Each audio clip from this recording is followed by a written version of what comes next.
Hello friends, good morning. आज हम लोग टॉपिक पढ़ने वाले हैं कैपेसिटेंस विथ डाइलेक्ट्रिक। तो जो टॉपिक आपका है कैपेसिटेंस विथ डाइलेक्ट्रिक, इसमें हम लोग पढ़ेंगे कि जब कैपेसिटर के अंदर कुछ फिल करते हैं तो उसमें क्या कैपेसिटेंस होता है। डाइलेक्ट्रिक का मतलब होता है कि नॉन कंडक्टिंग सब्सटेंस। डाइलेक्ट्रिक का मतलब होता है नॉन कंडक्टिंग सब्सटेंस को जब हम लोग कैपेसिटर के अंदर रखते हैं तो उसका कैपेसिटेंस क्या हो जाता है। तो हम लोग पहले ही बता चुके हैं, फिर से बता रहे हैं कि जो भी टॉपिक पढ़ते हैं उसका कुछ ना कुछ कहीं ना कहीं उसका यूज होता है, कोई ना कोई उद्देश्य होता है, कोई ना कोई पर्पस होता है। बिना पर्पस का, बिना उद्देश्य का कोई भी चीज़ हम लोग नहीं पढ़ते हैं। इसलिए इस टॉपिक को पढ़ने का मेन मकसद हम लोग का है कि कैपेसिटेंस विद डाइलेक्ट्रिक। डाइलेक्ट्रिक भरने की क्या ज़रूरत पड़ी, अगर डाइलेक्ट्रिक नहीं भरते तो क्या होता। तो देखिए क्या है कि हम लोग को कहीं भी इलेक्ट्रिकल डिवाइस में जब कैपेसिटेंस को यूज करते हैं, प्रयोग करते हैं, तो अगर हम बिना डाइलेक्ट्रिक का अगर यूज करेंगे तो हमें ज़्यादा पावर के लिए बहुत बड़ा कैपेसिटेंस यूज करना पड़ेगा। बड़ा कैपेसिटेंस यूज करना पड़ेगा जो कि लगाना, यूज करना डिवाइस के साथ थोड़ा डिफिकल्ट हो जाएगा। साइज बड़ा होगा तो लगाकर यूज करना कंफर्टेबल नहीं होता है। तो उसके लिए हम लोग क्या करते हैं कि डाइलेक्ट्रिक भरते। डाइलेक्ट्रिक होता है, भरने से होता है कि छोटा साइज में ही वो ज़्यादा पावर का कैपेसिटर आ जाएगा। जिससे बड़े बड़े मोटर लगाना है तो उसका कैपेसिटर साइज छोटा रहेगा लेकिन उसका पावर बहुत ज़्यादा होता है। फॉर एग्जांपल समझते हैं, जो फैन होता है तो फैन में लगाने के लिए क्या करते हैं हम लोग कि कैपेसिटर लेते हैं। तो फैन में कैपेसिटर लगाते हैं तो कैपेसिटर फैन के लिए पावर चाहिए उसको। अगर उसमें डाइलेक्ट्रिक नहीं भरेंगे तो उसका कैपेसिटेंस, उसका कैपेसिटर का साइज़ बड़ा हो जाएगा। साइज़ बड़ा होगा तो पंखे में फिट करना और लगाना डिफ़िकल्ट हो जाएगा। छोटा साइज होता तो कितनी आसानी से लगा देते हैं। इसीलिए हम लोग कैपेसिटर में डाइलेक्ट्रिक को भरते हैं। डाइलेक्ट्रिक को भरने से छोटे साइज में ही बड़ा पावर का कैपेसिटर आ जाता है।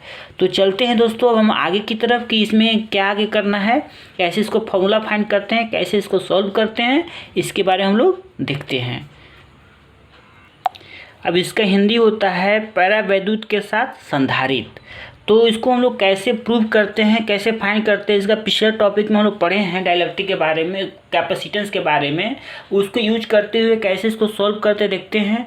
देखिए एक छोटा सा हम लोग डाइलेक्ट्रिक पैरेलल प्लेट कैपेसिटर लेते हैं। ये हो गया, दो प्लेट हो गया पैरेलल, इसीलिए इसका नाम होता है पैरेलल प्लेट कैपेसिटर।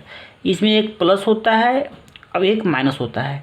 इसके बीच में हम लोग देखिए पैरेलल प्लेट कैपेसिटर में जो दोनों प्लेट के जो साइज होना चाहिए एक समान होना चाहिए। छोट बड़ा होगा तो भी दूसरा चीज़ बन सकता है।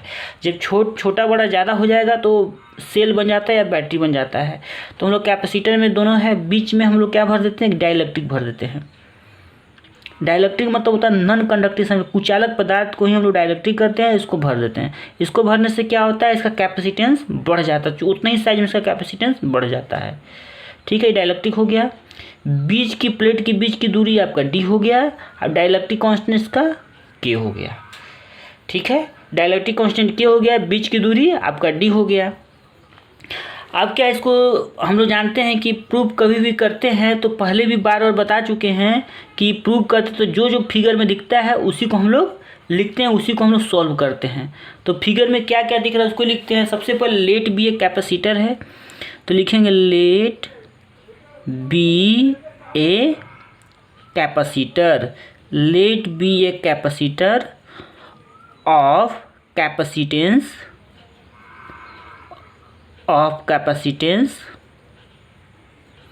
Late be a capacitor of capacitance C naught. अब देखिए एक यहाँ पर बात आती है कि अभी तक हम लोग जितना भी यूज किए हैं तो कैपेसिटर को हम सी से इंडिकेट करते हैं, लेकिन यहाँ पर सी नोट लिए तो सी नोट का मतलब होता है कि कैपेसिटर जब कुछ नहीं होगा अंदर तो उसको सी नोट मान के चलते हैं। लेट बी ए कैपेसिटर और कैपेसिटेंस कितना हो गया, सी नोट। सी नोट मतलब होता है कि जब कैपेसिटर के अंदर डाइलेक्ट्रिक नहीं होगा तब। अब इसके अंदर डाइलेक्ट्रिक भरते हैं तो डाइलेक्ट्रिक लिखेंगे यहाँ पर लेट बी मतलब माना कि एक संधारित्र है और capacitance C naught. Dielectric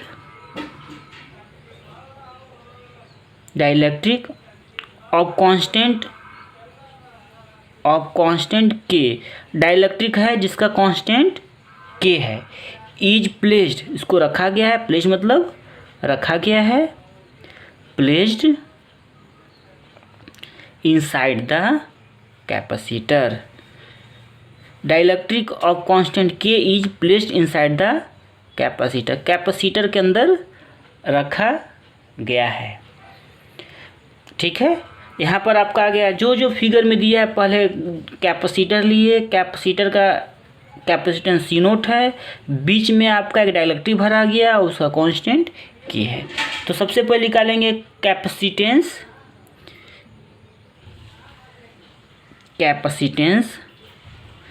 capacitance without dielectric. बिना डाइलेक्ट्रिक का कैपेसिटेंस कितना हो, जो हम लोग पहले फॉर्मूला पढ़े हैं उसी फॉर्मूला का यूज करेंगे। तो सी नोट बराबर होगा ए एप्सिलॉन नोट अपॉन डी। ठीक है, एक फॉर्मूला हम लोग और पढ़े हैं क्यू बराबर सी भी, तो हमारा आता है भी बराबर क्यू बटे सी। ये आपका फर्स्ट इक्वेशन, ये आपका हो गया सेकेंड इक्वेशन।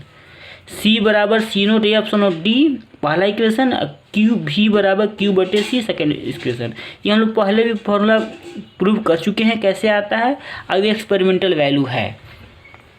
अब देखिए यहाँ पर जो कैपेसिटर है, तो कैपेसिटर के बीच में जब करंट देते हैं तो बीच में इलेक्ट्रिक फील्ड आ जाता है। तो इलेक्ट्रिक फील्ड कितना आएगा तो निकालेंगे हम लोग।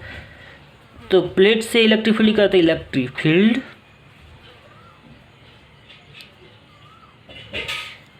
फील्ड inside the capacitance,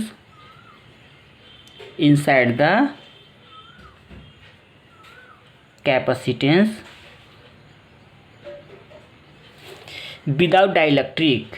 पहले हम निकालेंगे डाइलेक्ट्रिक के बिना कितना क्या क्या आता है। Electric field inside the capacitance without dielectric, बिना डाइलेक्ट्रिक के कितना आता है। बिना डाइलेक्ट्रिक का तो आपका बिना डाइलेक्ट्रिक होगा तो ई नोट लेंगे, बिना डाइलेक्ट्रिक का सी नोट लिए तो यहाँ पे ई नोट लेंगे। उसी तरह से ई नोट बराबर हो गया सिग्मा बाई एप्सिलॉन नोट। अब हम लोग पहला चैप्टर पढ़ चुके हैं कि सिग्मा बराबर होता है चार्ज अपॉन एरिया। चार्ज पर एरिया को ही सरफेस चार्ज डेंसिटी कहा जाता है, यहाँ पर क्यू हो सिग्मा हो गया। अब यहाँ पर सिग्मा का वैल्यू उसमें पुट करेंगे तो आ जाएगा ई नोट बराबर, अब हम लोग करेंगे ई नोट बराबर आ गया, यहाँ पर सिग्मा बाई एप्सिलॉन नोट है, इसमें आपका सिग्मा बराबर क्यू बटे, तो यहाँ वैल्यू पुट करेंगे तो ई नोट बराबर आपका आ गया क्यू बटे ए एप्सिलॉन नोट। ठीक है, इतना आया। अब चलते हैं electric field inside the capacitor with dielectric. Electric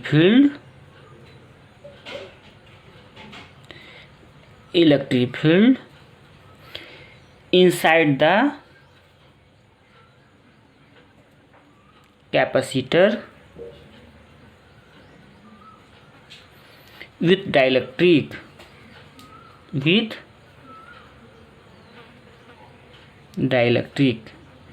ठीक है। तो एक चीज़ यहाँ पर समझना है कि अगर हवा रहेगा, अगर हवा खुला रहेगा तो हवा तेज़ी से जाएगा, पूरा हवा जाएगा। अगर बीच में हम जाल लगा देंगे, चाहे हम कुछ नेट लगा देंगे, बीच में कपड़ा लगा देंगे, तो क्या हवा पूरा नहीं जा पाएगा, कुछ हवा रुकेगा। उसी पर अगर इलेक्ट्रिक फील्ड अगर बीच में कुछ नहीं रहेगा तो इलेक्ट्रिक फील्ड क्या पूरा जाएगा। लेकिन बीच में अगर डाइलेक्ट्रिक भर देते हैं तो इलेक्ट्रिक फील्ड क्या कम हो जाता है। तो डाइलेक्ट्रिक जिस प्रकार का डाइलेक्ट्रिक रहता है उस प्रकार का जाता है। तो इलेक्ट्रिक फील्ड कितना हो जाएगा, ई बराबर आपका हो गया ई नोट अपॉन के, यानी कि डाइलेक्ट्रिक कांस्टेंट के है तो के टाइम्स इलेक्ट्रिक फील्ड यहाँ पर कम हो जाता है। तो अब हम लोग वैल्यू पुट करेंगे तो ई बराबर आपका आ जाएगा, ई नोट का वैल्यू कितना निकाले, देखिए ई नोट का वैल्यू निकाले हैं क्यू बटे ए एप्सिलॉन नोट, इसकी जगह पुट करेंगे तो आ जाएगा क्यू बटे ए एप्सिलॉन नोट 1 बटे के। हो गया इक्वेशन नंबर 3 हो गया। अब हम लोग चलते हैं relation between electric field and potential. पहले पढ़ चुके हैं हम लोग, फिर से बता देते हैं कि relation between electric field and potential, relation between electric field and potential. तो इसका होता है फॉर्मूला V बराबर E इंटू डी। तो E का वैल्यू कितना यहाँ पर आया है, पुट कर देंगे तो यहाँ पर आपका क्यू का वैल्यू निकाले हम लोग, क्यू भी बराबर क्या निकाले हैं, देखिए भी बराबर निकाले हैं क्यू बटे सी। इक्वेशन सेकेंड में भी बराबर क्यू बटे सी निकाले हैं, तो पुट कर देंगे क्यू बटे सी। अब ई का मान निकाले हैं क्यू बटे ए एप्सिलॉन नॉट 1 बटे के। तो यहाँ पर क्यू और क्यू क्या हो जाएगा, कैंसिल हो जाएगा। तो बचा क्या है, यहाँ पर बगल में लिख देते हैं 1 बटे सी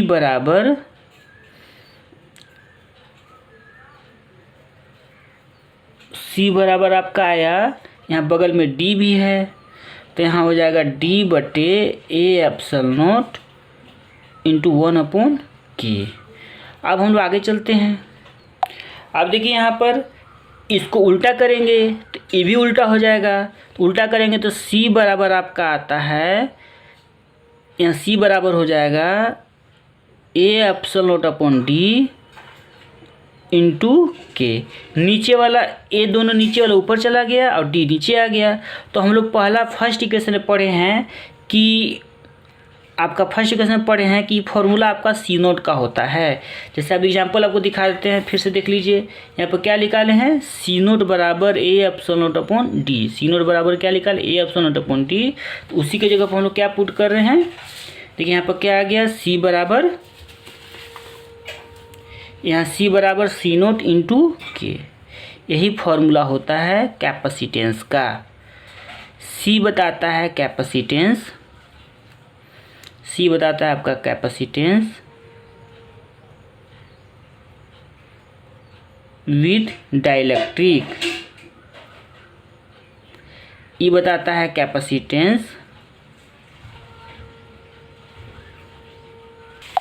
ये बता रहा है कैपेसिटेंस विदाउट डाइलेक्ट्रिक। और के बताता है डाइलेक्ट्रिक कांस्टेंट, डाइलेक्ट्रिक कांस्टेंट। इस तरह से आपका फॉर्मूला प्रूव होता है। एक बार फिर से समझिए, थोड़ा सा यहाँ दिया हुआ है आपको समझने के लिए कि फाइंड कैपेसिटेंस विद डाइलेक्ट्रिक पैरावैद्युत के साथ संधारित्र।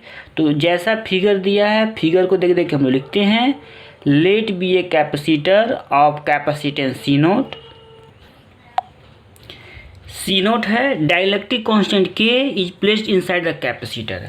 कैपेसिटर के अंदर भरा गया है, डाइलेक्ट्रिक कांस्टेंट के है। कैपेसिटेंस विदाउट डाइलेक्ट्रिक मतलब बिना, पहले देखेंगे बिना डाइलेक्ट्रिक का कितना कैपेसिटेंस होता है। तो हम लोग पहले पढ़ चुके हैं फॉर्मूला, सी नोट बराबर A epsilon naught upon D, Q बराबर सी भी बराबर क्यू बटे सी। फिर देखिए आगे क्या दिया हुआ है यहाँ पर कि electric field inside the capacitor without dielectric. Capacitor में बिना डाइलेक्ट्रिक का तो ई नोट बराबर हो गया sigma by epsilon naught, E naught बराबर Q by A epsilon naught, sigma बराबर क्यू बटे A. Electric field inside the capacitor with dielectric के साथ क्या होगा, तो ई बराबर ई नोट अपॉन के। अब ई बराबर Q by A epsilon note 1 upon के होता है। अब देखिए relation between electric field and potential, दोनों के बीच का रिलेशन क्या होता है, वी बराबर ई इंटू डी, यहाँ पर क्यू बटे सी, और क्यू बराबर ए एप्सिलॉन नोट 1 अपॉन के इंटू डी हो गया। तो अब यहाँ पर क्यू क्यू कैंसिल, 1 अपॉन सी बराबर D A epsilon note 1 upon के। तो अब देखिए हम लोग आगे कैसे इसको करते हैं। यहाँ दिया हुआ है कि C बराबर A epsilon naught upon D, इस फॉर्मूला आपका सी नोट का होता है। C बराबर सी नोट इंटू के, capacitance with dielectric, capacitance without dielectric, अब यहाँ के डाइलेक्ट्रिक कांस्टेंट। इस तरह से प्रूव होता है क्वेश्चन। इस तरह से हम लोग प्रूव करते हैं बिल्कुल आसान तरीका से। अब हम लोग आगे बढ़ते हैं। अब चलते एक क्वेश्चन है कि एक कैपेसिटर विद कैपेसिटेंस 8 माइक्रोफैराड दिया हुआ है आपका, 8 माइक्रोफैराड एंड डाइलेक्ट्रिक कांस्टेंट 6। तो फाइंड न्यू कैपेसिटेंस, मतलब एक कैपेसिटर है जिसमें हम लोग भरते हैं उसमें, तो उसका न्यू कैपेसिटेंस कितना हो जाएगा। तो हम लोग चलते हैं, सबसे पहले क्या दिया हुआ है, गिवन में कैपेसिटेंस दिया हुआ है बिना खाली में, तो 8 सी नोट इक्वल टू 8 माइक्रोफैराड पहले बताए हैं कि कैपेसिटर में 8 माइक्रोफैराड आपका हो गया। उसका कांस्टेंट वैल्यू हो गया के बराबर 6, ठीक है, के बराबर आपका 6 हो गया। तो हम लोग जानते हैं फॉर्मूला सी बराबर सी नोट इंटू के। तो सी बराबर सी नोट का मान 8 है, इसको लिखेंगे 8 इंटू 10 की पावर माइनस 6 होता है। तो 8 इंटू 10 की पावर माइनस 6 इंटू 6, तो 8 6 जा 48 इंटू 10 की पावर माइनस 6 होता है। ये आपका आंसर आया। आज का इतना ही दोस्तों। अब हम लोग अगले नेक्स्ट टाइम में नेक्स्ट टॉपिक पर मिलेंगे। उम्मीद करते हैं आपको अच्छे समझ में आया होगा। अगर अच्छे समझ में आया है तो आप लोग अच्छे से एक बार 2 बार वीडियो देखिए। अच्छा लगे तो वीडियो को लाइक कीजिए, चैनल को सब्सक्राइब कीजिए और जो पढ़ने वाले मित्र हो उनको ज़रूर शेयर कीजिए। ठीक है, जय हिंद, जय भारत।